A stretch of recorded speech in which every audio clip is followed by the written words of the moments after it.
নগরা পর্ব 6। আজ সূর্য আলো ছড়ায়নি। সময়টা দুপুর, কিন্তু চারপাশের আবহ দেখে মনে হচ্ছে কিছুক্ষণের মধ্যে রাত নেমে আসবে। বেদেদের নৌকাগুলো পুষ্পনদীর বুক বেয়ে ছুটে চলেছে তানপুরা বাজারের দিকে। নদীর স্রোত উল্টো হওয়ায় নৌকার বেগ কম। কিছুদিন আগেও এই নদীটি শুকিয়ে জীর্ণশীর্ণ হয়ে পড়েছিল। এখন বৃষ্টির পানিতে টলটলে রূপ ধারণ করেছে। প্রতিদিন বৃষ্টি হয়। মুসল্লিরা জিকির করার সময় যেভাবে দুলে, ঠিক সেভাবে নদীর দুই পাশের গাছগুলো বাতাসে দুলছে। ওই তো আকাশের ঈশান কোণে কালো মেঘের ঘনঘটা দেখা যাচ্ছে। কালো মেঘ দেখলেই জুলফার বুক ভারী হয়ে ওঠে। বু বু বাচ্চার গলা শুনে জুলফা ঘাড় ঘুরিয়ে তাকায়। তাদের নৌকার পাশের নৌকাটি শিয়াইল্লাদের সর্দারের স্ত্রীর। তিনি বছর দেড়েক বয়সের নাতিকে কোলে নিয়ে বসে আছেন। সে তাকাতেই বাচ্চাটি হাসল। জুলফা জিভ বের করে বাচ্চাটিকে ভেঙচায়। বাচ্চাটিও হুবহু মুখভঙ্গি করে। দীর্ঘদিন গাওয়াল চললেও সপ্তাহখানেকের মধ্যে সে ফিরে যাবে।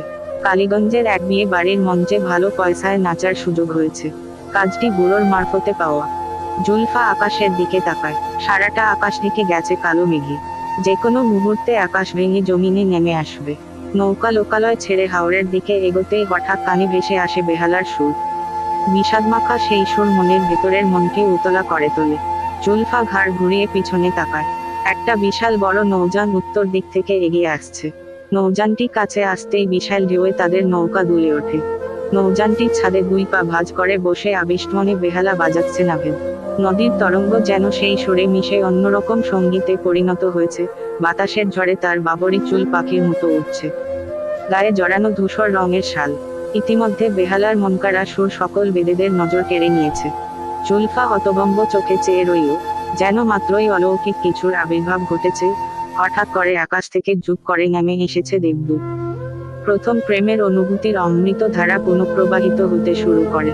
2 বছর আগের যে রাতের স্মৃতির সমুদ্র মনের মণিকোঠা থেকে মুছে গিয়েছিল, সেই সমুদ্র পুনরায় উত্তপ্ত হচ্ছে। সেখানে নতুন করে স্থান করে নিয়েছে বেহালার সুর। আনন্দের সবুজ বাগানে প্রেমের পাখিরা বেহালার সুরের সুগন্ধে মধুর গান গাইতে ব্যস্ত হয়ে পড়েছে। নৌযানটি পাশ কেটে ধীরে ধীরে বহু দূরে চলে যায়। এত দূরে যে মনে হচ্ছে কালো মেঘাচ্ছন্ন আকাশটি নৌযানসহ নাভেদকে আলিঙ্গন করে বুকে টেনে নিচ্ছে। চোখের পর্দা থেকে বিলীন হয়ে যায় নাভেদের উপস্থিতি। রয়ে যায় শুধু হাওরের জলের সঙ্গে মিশে যাওয়া কালো আকাশ। জুলফা সেদিকে অপলক চেয়ে থাকে। বেহালার সুরটা এখনো কানে বাজছে। একটা নতুন অনুভূতি ছুটে বেড়াচ্ছে বুকের এপাশ থেকে ওপাশ। চারপাশটা শূন্যতায় খা খা করছে। মঞ্চে অভিনয় করার সুবাদে জীবনে কত শত পুরুষের সঙ্গে সাক্ষাৎ ঘটেছে, কিন্তু অমন অনুভব তো আর কারো জন্য হয়নি। কিসের এই অনুভব? তানপুরা বাজারের ঘাটে বেদেদের নৌকা থামে। বাজারে মানুষের ভিড়। শত গ্রামের মধ্যমণি এই তানপুরা বাজার। সারা সপ্তাহ বাজার বসে, সবকিছু পাওয়া যায়। সব সময় খদ্দের ও ব্যবসায়ীদের ভিড় লেগে থাকে। আগামীকাল রাতে একটি মাহফিল অনুষ্ঠান হবে এবং বাজার প্রাঙ্গণে মেলা বসবে। এছাড়া এখানে একটি জাগ্রত মাজার আছে। 2 রাকাত নফল নামাজ আদায় করে শুদ্ধ মনে যেকোনো মানত করলে নাকি তা পূরণ হয়, তাই দূর দূরান্ত থেকে নানা ধরনের মানুষ এখানে উপস্থিত হয়। মেলা অবধি বেদেরা বাজারের পিছনের পরিত্যক্ত জায়গায় ঝুপড়ি ঘর তুলে থাকবে। তারপর আশেপাশের গ্রামে যে যার মতো ব্যবসা করবে। তানপুরা থেকে সকল গ্রামাঞ্চল, ব্যবসায়ী অঞ্চল কাছাকাছি। সহজে যাতায়াত করা যায়। জুলফা ও তার বোন জুইয়ের কাঁধে সাপের ঝাঁপি। রঞ্জন না আসলেও স্ত্রী বৈশাখী এসেছে। ব্যবসার পাশাপাশি তার এখানে আসার আরেকটি কারণ হচ্ছে ছেলের সুস্থতা। শুনেছে মাজারে একটা বিশাল পবিত্র সাদা পাথর আছে। সেখানে ছোট বাচ্চারা হামাগুড়ি দিয়ে গড়াগড়ি খেলে, বাচ্চাদের উপর রহমত বর্ষিত হয়। তার ছোট ছেলের 12 মাস অসুখ লেগে থাকে। কিছু খেতে চায় না, খেলাধুলা করে না, সারাদিন কোলে নেতিয়ে থাকে। যত দিন যাচ্ছে অসুস্থতা যেন বেড়েই চলেছে। তাদের মতো দরিদ্র যাযাবরদের শহরের চিকিৎসক দেখানোর পয়সা নেই। এই মাজারই শেষ ভরসা, যদি উপকার হয়। পরিত্যক্ত জায়গাটির পাশেই একটি বড় খাল, যেটি পুষ্পনদীর সঙ্গে গিয়ে মিশেছে। এখানে সর্বক্ষণ বাতাস বইতে থাকে। জুলফা ভাতিজাকে কোলে নিয়ে খালের রেইনট্রি গাছের নিচে গিয়ে দাঁড়ায়। মা ভাবি পলিথিনের ঝুপড়ি ঘর বাঁধছে। হাতে হাতে সাহায্য করছে জুই। তাদের নৌকাগুলো খালের পশ্চিম কোণে বেঁধে রাখা। জুলফা নৌকার অগ্রভাগে গিয়ে বসে। ভাতিজাকে সামনে শুয়ে পেটে সুরসুরি দিয়ে গদগদ কণ্ঠে বলে, আব্বা। ও আমার আব্বা, একটু হাঁটবেন? ছোট্ট শিশুটি খিলখিল করে হাসল। কি মিষ্টি করে হাসে এই একরত্তি মানুষটা। কবে যে সম্পূর্ণ সুস্থ হয়ে দৌড়ে বেড়াবে। ভাতিজাকে বুকের সঙ্গে চেপে ধরে গালে চুমু খেয়ে আদুরে কণ্ঠে বলল, সোনা আব্বা, আমার বাপজান। বেশ কয়েকটি গলার চিৎকার শোনা যাচ্ছে। কি হয়েছে ওখানে? জুলফা আতঙ্কে শক্ত হয়ে গেল। হন্তদন্ত হয়ে ভাতিজাকে নিয়ে উপরে উঠে দেখে বাজারের সভাপতি দলবল সহ লাঠি সোটা নিয়ে তাদের এখান থেকে তাড়াতে এসেছে। কিছুতেই স্থানীয়দের আশেপাশে থাকতে দিবে না। তেতো একটা অনুভূতিতে চিরবিরিয়ে উঠল জুলফার শরীর। এত বড় পৃথিবীর কোথাও তাদের জন্য এক টুকরো নিজস্ব জমি নেই। যেখানেই যায় মানুষ কুকুর বিড়ালের মতো লাঠি নিয়ে তাড়ায়। জুলফা আর সামনে এগোলো না, অসহায়ত্বের কান্নায় কণ্ঠরোধ হয়ে এলো। শক্ত হয়ে সেখানেই দাঁড়িয়ে রইল। তানপুরা বাজার থেকে বেশ কিছুটা দূরে পুষ্পনদীর ওপারে বিস্তৃত হাওর। সেখানে 2 মাইলের আশেপাশেও কোনো বাড়িঘর নেই। বেদেরা সেখানে গিয়ে আশ্রয় নেয়। মধ্যরাত অবধি গোছগাছের কাজ করে। এদিকটায় প্রচণ্ড বাতাস, জামা কাপড় বেসামালভাবে উঠছে।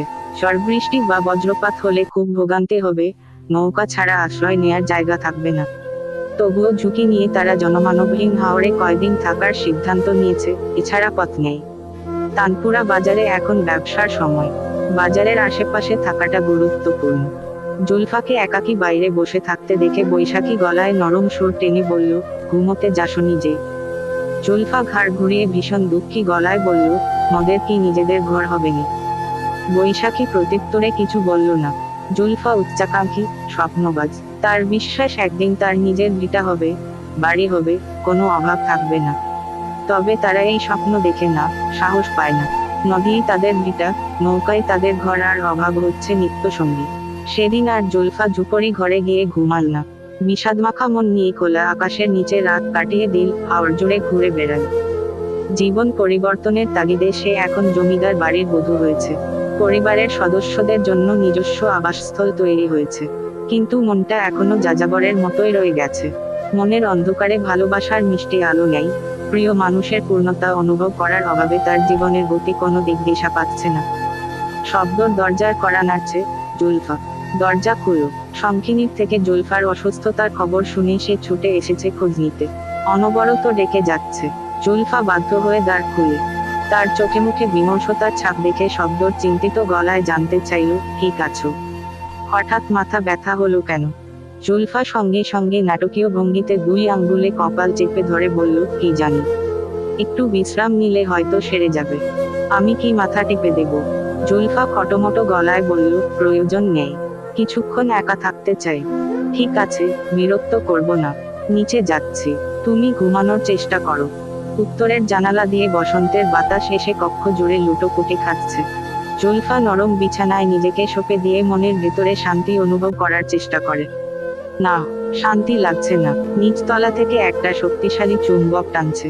কিছুতেই সেই টান উপেক্ষা করা যাচ্ছে না। মনের উপর আর অত্যাচার করা সম্ভব নয়। অনেক চেষ্টা করেছে বর্তমানের সঙ্গে মানিয়ে চলার। আর নয়, যে বর্তমান অতীতের অনুভূতির সঙ্গে পেরে ওঠে না, সেই বর্তমানের কোনো মূল্য নেই। গহন অন্ধকার গুহা থেকে এবার মাথা তুলে দাঁড়াতে হবে। জুলফা অশান্ত মনকে শান্ত করার জন্য হাঁটা দিল নিচ তলার দিকে। শেষ সিঁড়িতে এসে দাঁড়ালো। এখান থেকে বৈঠকখানার দৃশ্যপট স্পষ্ট দেখা যাচ্ছে। সুফিয়ান, শব্দর ও আশিক জামান গম নিয়ে আলোচনা করছে। পাটোয়ারিরা ভূঁইয়াদের সঙ্গে বিশাল পরিমাণ গম পাইকারিতে নেয়ার চুক্তি করেছে।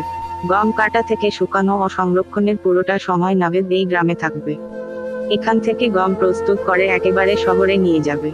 নাভেদ আড়তে থাকবে শুনে সুফিয়ান লজ্জিত কণ্ঠে বলে উঠলেন, এ কথা বলে আমাদের ছোট করছেন।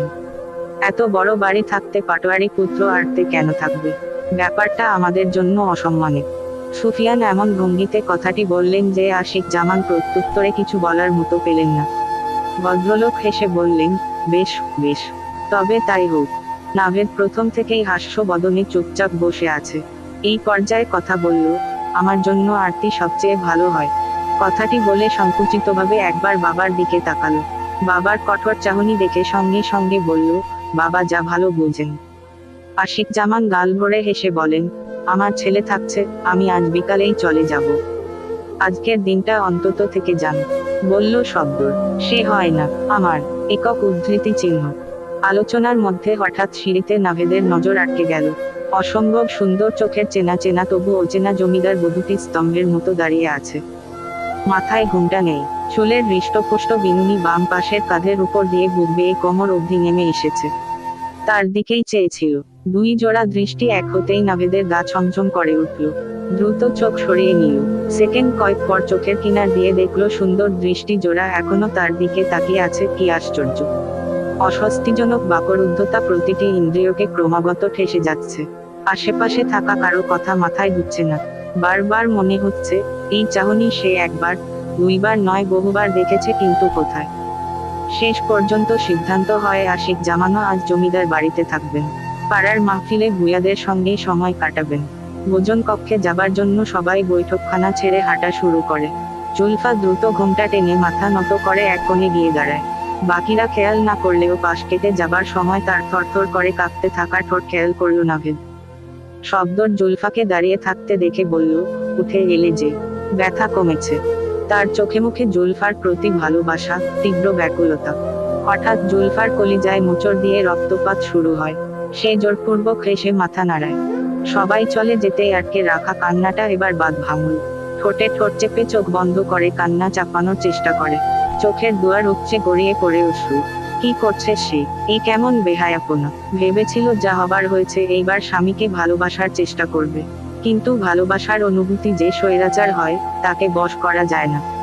বরং এই অনুভূতি মানুষকে বশ করে নিজের মতো করে চালায়। জুলফা দুই হাতে মাথা চেপে ধরে। ভালো মন্দের দোলাচালে মস্তিষ্ক ফেটে যাচ্ছে। ইচ্ছে করছে ভারী কিছুর আঘাতে মাথাটা চূর্ণবিচূর্ণ করে ফেলতে। চলবে। আজকের পর্ব নিয়ে কোনো মন্তব্য থাকলে কমেন্ট করে জানাতে পারেন।